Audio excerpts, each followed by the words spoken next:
Hey everybody, Alex Miller at Capneon here. I just made a Capneon TikTok account. So A, you can check me out there if that's a medium you like. It took about 10 seconds of being exposed to TikTok before I had some great ideas about advice I could and maybe even should give you looking at some of the atrocious advice circulating on TikTok. So this video is about why you shouldn't use ChatGPT to trade crypto for you. Before I get started, I think there are good microeconomic arguments why it's never going to work out long term that trading anything based on social media in an uncritical way is going to work. But my wheelhouse here is really AI stuff, so I'm going to stick to that. This is not new. I'm going to repeat things I've said elsewhere in other form, and I hope if you like to watch these videos, you're starting to get the sort of gestalt message that I'm in different ways saying over and over again. But this stuff I'm seeing on TikTok about, well, why don't you have ChatGPT trade crypto for you, is great storytelling. So, in the aftermath of events like the implosion of FTX, certainly no one would dispute that a lot of the crypto universe is scams.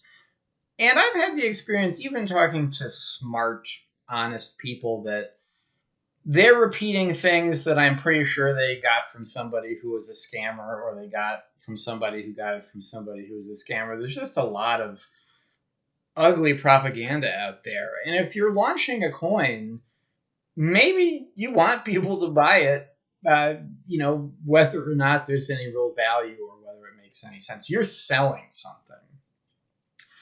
So this is all by way of saying the corpus, the material that's out on the internet about crypto that ChatGPT was trained to some degree by automatically pulling down and ingesting without human oversight.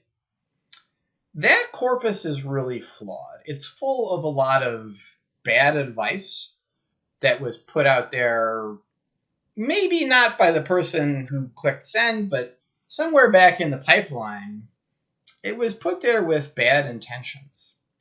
So, one problem with depending on something like ChatGPT for information is that you've lost information about provenance. You don't get to see what ChatGPT's source was, and it does have a source. And this is really important because, once again, a lot of this stuff is scams. People are trying to sell you a scam. So if you let ChatGPT decide how you're going to trade crypto, you're getting kind of digested con job sales copy mixed in with your hopefully there's some good advice in there, but you are not getting an opportunity to try to sift these different sources, good from bad.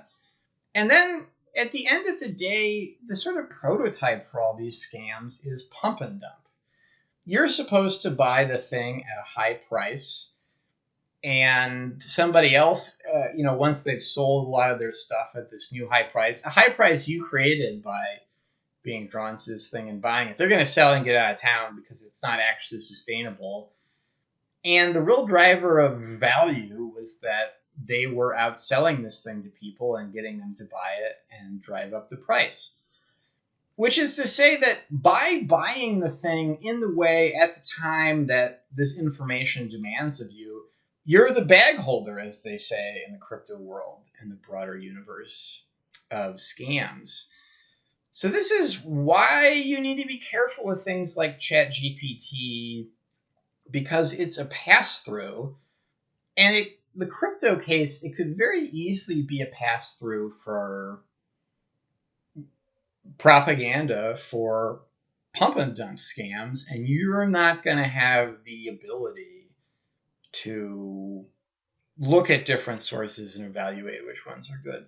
So I'm going to close by saying this is a general theme, and it's worth recognizing as a general theme of ChatGPT does not know anything in the way that we think about knowing things. it is passing through information from other sources based on what matched up in text and on a linguistic level.